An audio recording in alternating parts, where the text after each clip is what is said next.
My name is Moriah, and I am the Waterloo Interim Office Manager and Data and Reporting Manager for EMBARC. So I wear a lot of hats. I do interact a ton with CVAD, so I'm doing our victim services program there. And I've been working with our Waterloo office since the start of COVID. I had been working with them before that, running health programs with our previous director, Halka Notura. And today, some of my lovely teammates are here. Jesse, do you want to start with introducing yourself, and we'll just go around and give names and titles and Okay, thank you. My name is Lalne Pui Jessie. It's a little bit long. I'm originally from India. I started to work here in EMBARC Waterloo from last year, November 2nd. So I work under a program called Parents Navigator. So my job is to interact with the Burmese community who do not speak English. So yeah, that's what I'm doing. Thank you very much. I will pass it on to Remo.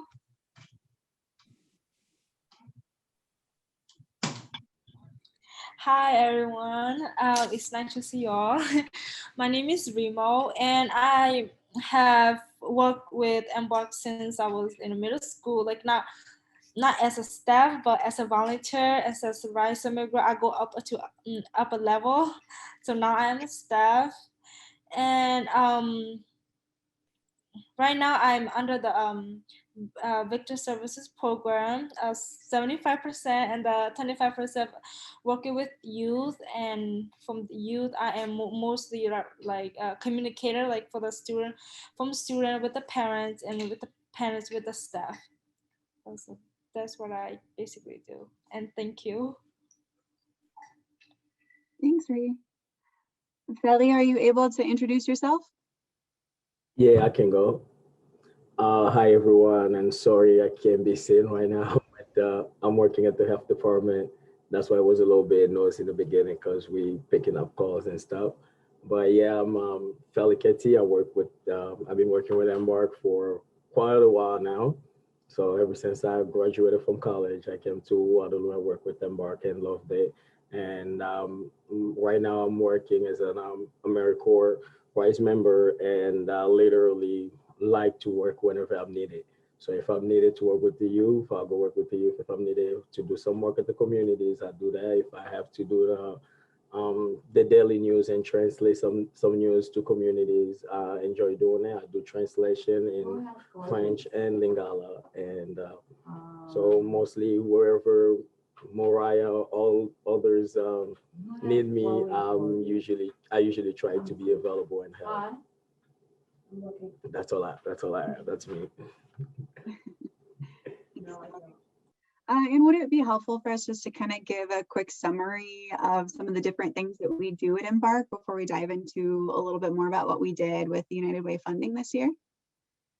Sure, that would be great. Yep, so just kind of your agency as a whole, and then we'll focus on the funded programs. Thank you. So EMBARC has been around since 2013, so we're starting to get some of that alumni status, not quite a full decade yet, but we have largely been providing services since we began as an organization for refugee community members after their 90 days of services, their federal services are over. We primarily have worked with the Burmese community, though in recent years we've expanded. We've been working a lot more with the Congolese community, especially in Waterloo. During the pandemic, we've expanded a little bit more. We've helped out with some of the other communities that are local. So we've done programming, at least a minimalistic programming for some of the Marshallese community, the Liberian community. So just kind of whoever really needs some support, since it's been a crazy year. Primarily, our programs are based on a train the trainer peer mentorship system. So we bring in community members, there's training, and then they go back out and they provide education, share resources, those type of things. Past that, we do a ton of social service navigation, education, and other types of assistance, just trying to close the gap and really make sure to empower the community through integrated learning and services. So I'd say that's us in a nutshell. If we want to go ahead and, I guess, does anybody have questions that I could answer really quickly before we dive into some services or things that we've done with the United Way funds? Okay. Well, so today I actually was really excited to have Ree join us because she does do a lot of the youth services that are part of what we're doing with this program. But since she's also been with the organization for so long, I asked her if she could talk a little bit about some of her background as a youth navigator, which is what our youth program is still serving as our youth navigators in Waterloo. So Ree, I'll go ahead and turn it over to you. So I have worked with like being as a volunteer, become a youth navigator, and have worked with youth navigator and become how do I call it lead the youth navigator. So when I work with youth, when I being youth, we do a lot of like stuff that are related to education. So when I was part of the youth, I have learned that from the with EMBARC, they provide like workforce development. So which is where I learned a lot of like how to apply job and all those things. And right now, when we due to COVID-19 and everything, we created a program, IT Navigator for youth, which is very helpful. And what we does is that we teach the youth, like let them have the classes basis on all the technology stuff, so then they can go back and help from the community, because our parents don't know how to use technology, and technology is like the hardest thing. And then everything is basically in a virtual this day. So we created that program to help our community right now, and it's working very well. And right now they're trying to reach out to community and to their parents and make a videos for them. And for my experience as a youth navigator and the youth navigator was very like sometimes very challenges, because sometimes parents really don't and the children, they don't really communicate. So sometimes I have to take the role as need to be like, even though the student have communicate with their parents, they don't really understand, because the kid don't really know how to speak their own language anymore. So I had to take the role of me to like have to personally communicate to their parents, so that their parent will know what's going on with the student, the kid in the program, because we don't want the kid to like we also want to tell the parents like what are they doing in the program, what is the benefit, and what are they doing, and what is our next step. So that is one of the main things that I do, like before and until now too as well. So being a communicator, and also being as a lead, and also being, how do I call it, helping them. And also right now, when we do like the IT navigator right now, when they have to translate a script into their own language, I also helping them with some word in my language, because sometime in English we some of the word was very complicated to translate. So I'm also helping them with that as well. Thank you. Thanks, Ree. And really exciting, actually. Ree and some of the community leaders from the Karenni community just started this last weekend native language Karenni classes for some of the younger population. So really excited about that, so they can learn some of that language that's getting lost. And Jesse, do you want to go ahead and take over? All right. So I basically work, like I said, with the Burmese community. who do not speak English. So whenever we have a program, like my role is right now to recruit the middle school student for the youth program. So first of all, we face a lot of barriers. we have a lot of problems starting from the beginning, because the parents itself doesn't know what is mentor. So we have to explain it to them what is mentor first. We made a flyer. So I distributed in the church, but when I distributed the flyer, they don't understand. So I have to take the parents. Okay, this is a mentor. This is they are gonna be the one who is helping your kids. Then only the parents will say yes. So that's the kind of community we work with. It's yeah, we struggled a lot. It's not only that.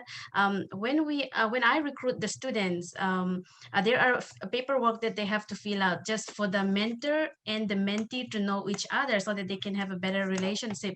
So even to answer this questionnaire, just to recruit one student, sometimes I have to spend at least 1 hour or 2 hours, because the question itself has 10 questions sometimes. So I have to explain one by one in my language. So yeah, that's how we are. And I was with the mentor and mentorship program, I was recruiting, I think 4 students with 4 families.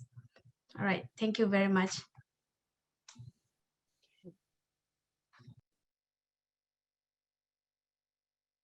I'm glad it gives that notification that you're muted once you start to talk. Thank you, Jesse. Felly, do you want to talk a little bit about the migrant program? Oh yeah, definitely. So can everyone hear me okay? Just Yes. nod. All right, sounds good. All right, so I'm working with the Migrant Project, which is one of like the best or greatest project I ever participate on, which I loved it a lot. So it's we're working with kids, and we're also getting help from some of the students from University of Northern Iowa, and they're also helping us. So the project is with National Geographic. So we're working with all those amazing people. They talk to the kids about having like a broad idea on who they want to be in the future, who they want to become. It's an amazing project for kids from different communities, because most of the kids, their idea of who they want to become are usually, limited by what they're seeing. So it's rare. It's even for me, it was rare to actually talk to someone who's been to those cool places, like a guy is taking pictures like next to a volcano, and I'm actually having a conversation with them. So most of the kids are usually fascinated by that, and it's a very good project, and we get a bunch of kids to participate, and it's Thursday and Saturdays. On Thursday, it's usually not many people, because some of the kids have sports and come back late, and they are tired to get on the call around 6. But on the weekend, it's usually a big crowd, and the hosts are really nice and really amazing. And the kids they really participate, and they ask a lot of questions, and I think I asked more questions than the kids, but they already know it. It's because I just love what they do, and I love like all those things about nature, and many kids and parents are really getting involved in those kind of things, and even reminding me that don't forget to send us the email, don't forget to send us the link to get on the call, and if they have questions. I remember one time I got in a call, and then my connection was kind of bad.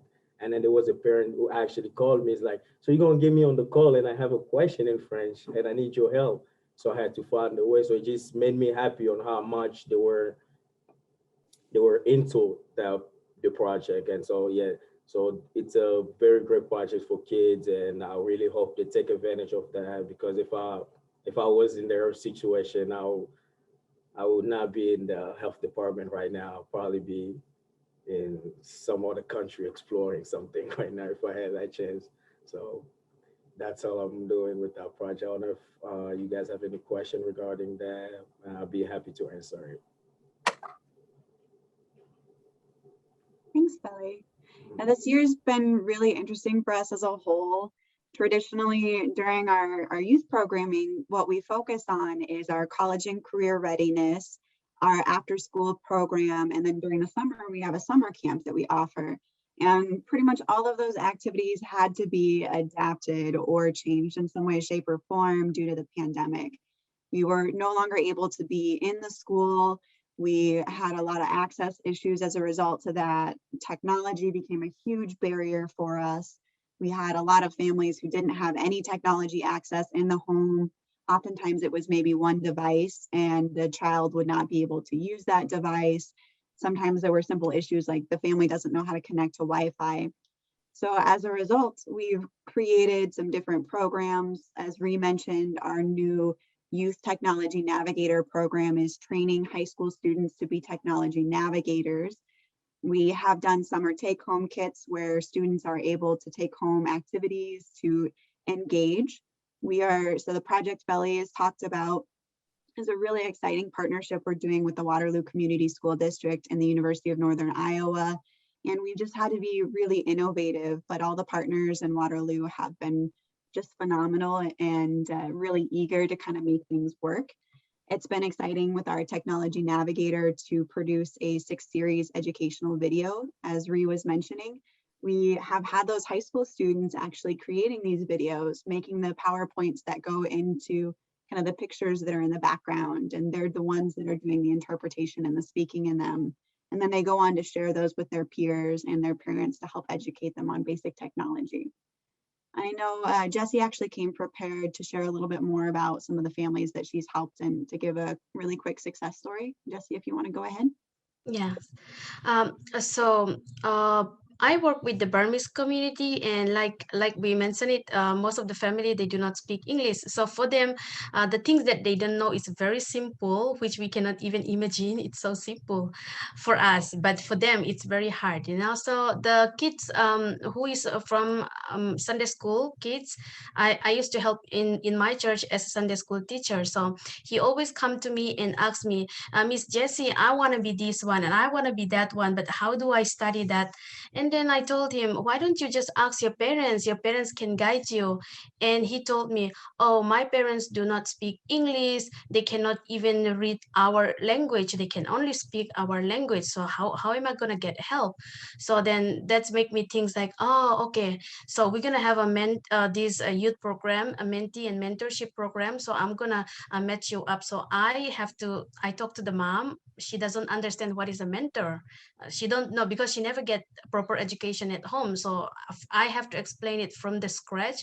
And he's been getting this class. The teacher is from elementary teacher. So she's the one who volunteered in our program. She's a great help. And now he never came to me on Sunday again asking me a lot of things, you know. Usually before he used to come with sometime with his book and ask me like, Miss Jessie, how do I do this? How do I do that? All the time. But right now, as he got his mentor, they work together and he doesn't need my help anymore. So he figured out what he wants to do in his future. So that's one of our greatest success story. Thank you. Did you want to share what he wants to grow up to be? Oh yeah, he wants to be a policeman. So I really don't know what subject he has to take after high school. So that's why he always keep on asking me. I told him, you have to talk with your mentor. So now they work and he knows what subject he has to take. Yeah, thank you. Thanks, Jessie.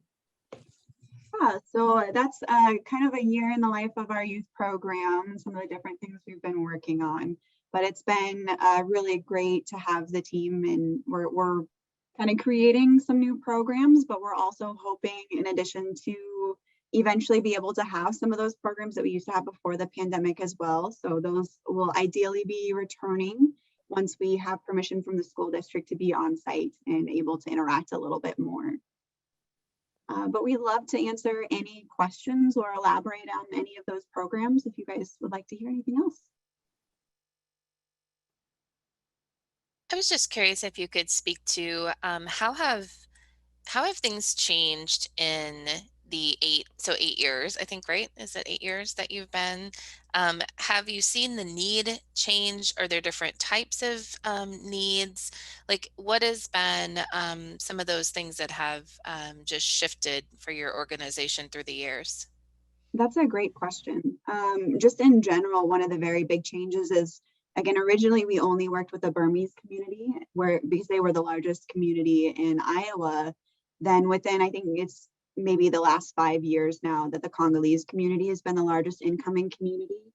So we expanded and have started to create some new partnerships with the community leaders to be able to offer those services that we'd already, gained a lot of experience on and had a lot of background knowledge, and to offer those within the Congolese community. Other needs that we've really seen change, I mean, this year itself has been a crazy shift in needs. We had to redirect almost all of our programming at one point in time to COVID emergency response.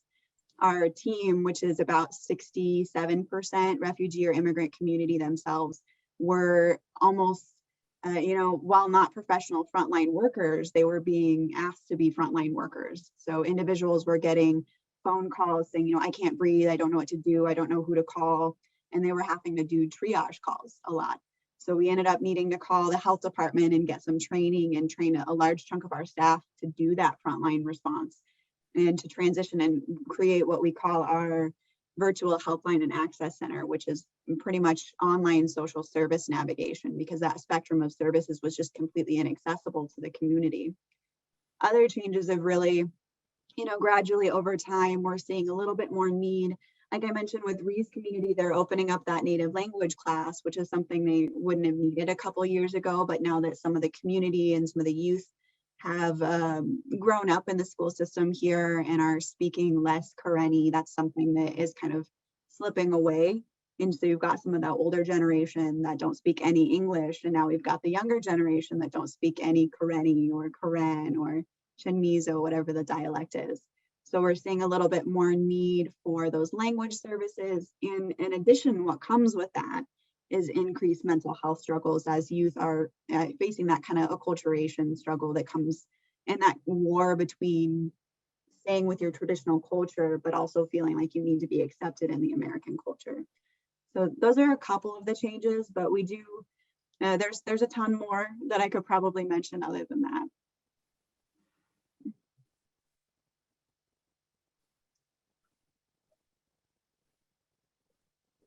I guess, and Jesse, Ree, or Felly, if you guys have anything you want to add to that about changes that you've seen in your community, feel free. Well, change that I have seen, like that I have to come up with during those last year and this year is like usually I will be going there in person to translate for the client, but now I found a way to do three-way call, three-way call, or either they have to be there personally, so they will go there, and then when they go there, they call me, and I will do interpreter for them in phone. But yeah, one of the way I will do that, because since I'm also like a full-time student and also like work as full-time, and then I have to find a method to help them as well, because right now as we grew older in this country and within Iowa, Waterloo, like it's very, very hard. Like some of those their kid, they have their own, like I don't say their language, their own native language was very hard for them to translate for their parents. And for me, I almost forgot, like if I have not translate for people in my community, if I have not volunteered, if I have not done that, I think I will as well forget my language as well. But after when I joined EMBARC, I start realizing like translating is what like make me keep up with my own language, and I also learned a lot from speaking to the elderly while doing translating, and I also learned a lot of things like during last year and this year while I translate. So that's the biggest change, because I know I think it's win-win. I know more English, I know how to speak more English, and I know how to speak more of my language. So yeah, it's changed for me, and also changed for the community that I can help them more. Yeah, I was gonna add, as much as changes, at first when I got to EMBARC, a lot of people need a health insurance. most people were struggling with insurance, especially in my community, since at that time they didn't know like what sources they had, what resources they had, who can help them, and what they can do with their time when they're in the hospital, a lot of things like that. And with the staff that we had there, the staff that was working on stuff on helping our communities, we helped them find a couple of resources, and always told them to, whenever you in the hospital, when you're about to leave, always make sure you see if they have some kind of financial assistance application, to always look out for that. And also, you have to know about your jobs, and like what does your job insurance cover, your insurance that your job covers. You have to be aware of that. Don't let anybody take advantage of the money you're already paying for every paycheck. So that one was already, that problem kind of decreased a little bit. A lot of people have been able to get help. And the other help was also the other big thing that I saw changing in EMBARC. It was the motivation they had when the storm happened in Cedar Rapids, and they were motivated to help out. They got people from Waterloo to even go out there in to Cedar Rapids, and people from Des Moines to go, and how happy we were all aware to be a part of the people that's going to make a change for those people going through it, because we found a lot of families that had no English, that had no resources, and they were sleeping in the car. And until this day, some of them are probably really grateful that they met some people from EMBARC to get them the help that they needed. So that's much of the changes. Right now, the changes are more swinging towards helping our families fund school for their students, and with like home visitors and stuff. And that one is also going good, because I'm seeing a lot of changes, and a lot of people are getting help. So I think it's just periodically. So it depends on what's the wind taking us at this moment. People are more needing. So, and whenever that change happens, I think EMBARC is usually always ready.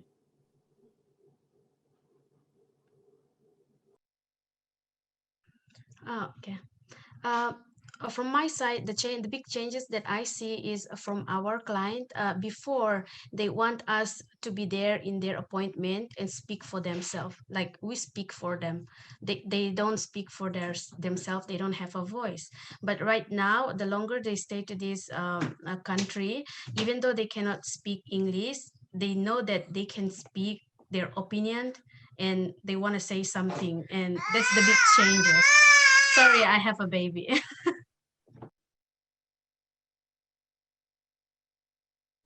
So working at home life in a nutshell there. Did anybody else have questions we could answer? I have a question.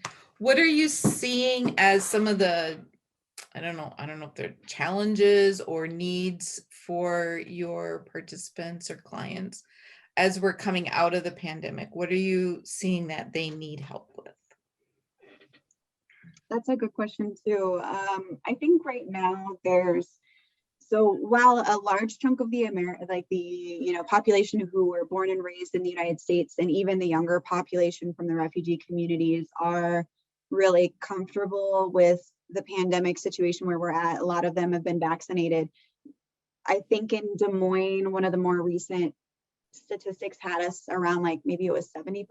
I'm probably wrong with that, but we're still seeing vaccination percentages for the refugee community at more like 5% for some of them. So it's kind of something that's very scary to a lot of them. There's a lot of hesitancy. So that's something that's still a need. The COVID need is unfortunately not gone at this point in time. But other needs that we are trying to just really support right now are related to increases in mental health needs, substance abuse needs. With youth, a lot of them had to, during the pandemic, completely stop education. There were a lot of optional education programs, but youth weren't able to participate in them. Some of them for as extreme reasons as they were doing, life watch or watching their parents for the hospital and providing regular interpretation while they were sick with COVID. So they weren't able to participate in as much of that education. And now that we're back in school, some of them are trying to get back on track and really try to re-engage with the school system. So we're attempting to support with that as much as we can from a distance. But as some of my coworkers have mentioned, not seeing somebody in person is also a big struggle. So that's a barrier that we've been working really hard this year to try and overcome. Simple things like signing paperwork even can be very daunting. Very few community members have printers or ability to scan and send documents like that. So, every single aspect of any type of service or signing on for a program and then participating in it is significantly more difficult for the community. So that technology barrier is a huge issue. When I talk about the increase in mental health and substance abuse issues, that also is unfortunately a little bit of fallout from the pandemic, but we did see a lot of, unfortunately, isolation causing things like that, as well as just, fear and concern about what was going to happen in the future.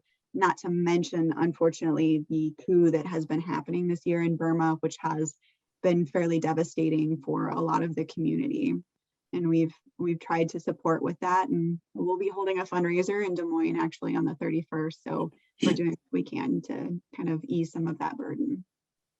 So the changes and the barriers continue to adapt, I guess, in short. And it depends on kind of what's happening any week almost to say what the biggest barrier is.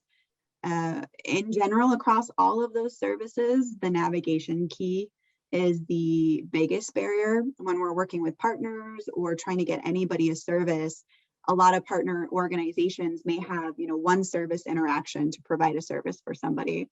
But when you're working with somebody who doesn't speak English, is maybe homeless, they have 3 kids, the kids are in school, but they don't have the proper tools to know who to talk to. The professionals at the school can't interact with the parents because there's no language skills, or maybe that school only has a Burmese interpreter and they speak a very tiny dialect that is not understandable to somebody who speaks Burmese. That ends up being, maybe 30 meetings with a partner regularly, and EMBARC ends up being the point of contact. So we're navigating all those services, and we might have 6 different providers we're working with. So that kind of co-advocacy and the way that it branches out, one youth service can show barriers and gaps for an entire family that then need to be navigated in order to get that one youth to have access to, maybe it's a mentor. So it can kind of spiral in that the barriers that surround that one access point can take up significant amount of time to resolve. So that's another area that we are seeing as a barrier.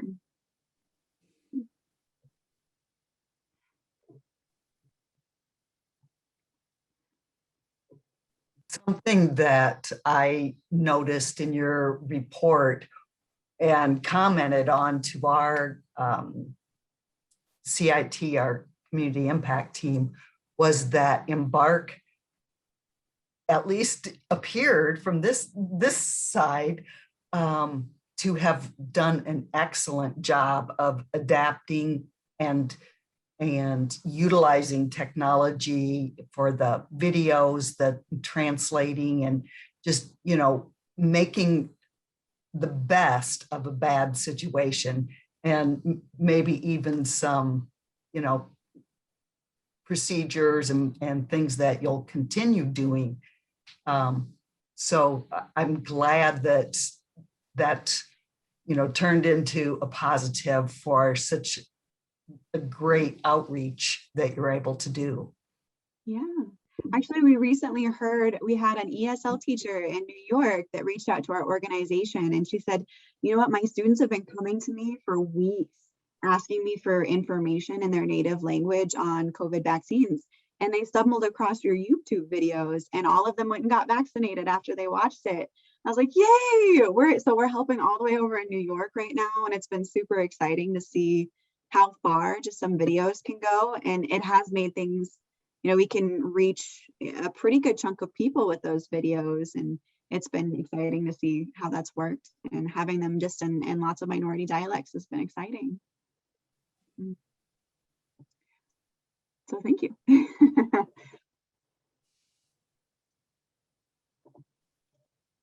Okay, we have just a few minutes left. Does anybody else have any just real quick thoughts or comments or questions for our EMBARC folks? Just want to add on my thanks for the important work that you're doing for our community. I appreciate it. Thank you. Yes. Completely agree. You do a lot of important work, and you definitely filled a gap in the community to help with populations that really needed it. So just proud to support the work you're doing. Thank you. Yeah, and I would like to add one more thing that we were hoping to improve more resource and more resource available for communities, so that it will be easy, like for us to help them and easy for them to reach out. So that's one of the goals as well. We couldn't do this work without funders and partners and all the lovely organizations that have supported us throughout this year and understood that the needs in the community are changing and that sometimes that requires adaptations so that we can provide those services and keep on going. So thanks to all of you as well. Yep, and of course, you know, I echo all of those sentiments. We've had so many great programs and partnerships with EMBARC in those, you know, 8 years, but like you said, that is relatively short amount of time, but we have seen all the work you're doing as the health navigator system, the education navigators, and we've just really been happy to be a part of that and witness firsthand what you're doing in the community. So of course, I echo our thanks for your work, for your dedication, for your expertise, and keeping us in the loop on what's needed, where the challenges are, how we can help, and all those pieces.